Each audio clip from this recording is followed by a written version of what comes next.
আমাদের মধুপুর অঞ্চলের বনভূমির পরিমাণ ৪৫,০০০ একর। এর মধ্যে ২২,৪০৩ একর রয়েছে দোকলা রেঞ্জে। দোকলা রেঞ্জের বনভূমির পরিমাণের তুলনায় জনবল খুবই কম। তারপরও আমরা আপ্রাণ চেষ্টা করে যাচ্ছি বনভূমি তথা বন রক্ষার্থে।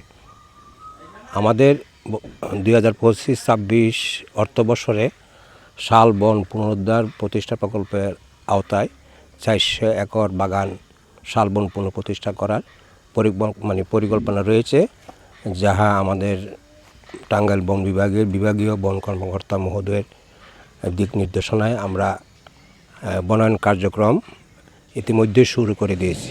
সম্মানিত পর্যটক এবং দর্শনার্থীদের উদ্দেশ্যে আমার অনুরোধ, আপনারা যারা আসবেন মধুপুর জাতীয় উদ্যানে, আপনারা অনুরোধ এটাই আর কি, যে আপনারা কোনো সময় সাউন্ড বক্স নিয়ে কোনো শব্দ আপনারা এখানে ব্যবহার করবেন না। কারণ যেহেতু এখানে বন্যপ্রাণী রয়েছে, জীববৈচিত্র্য সংরক্ষণ আপনারা আমার সবারই দায়িত্ব। আসবেন, আপনারা প্রকৃতি দেখে যাবেন, আপনারা পাখি দেখে যাবেন, হনুমান আছে, বানর আছে, তারপর বিভিন্ন ধরনের বন্যপ্রাণী আছে, আপনারা দেখবেন।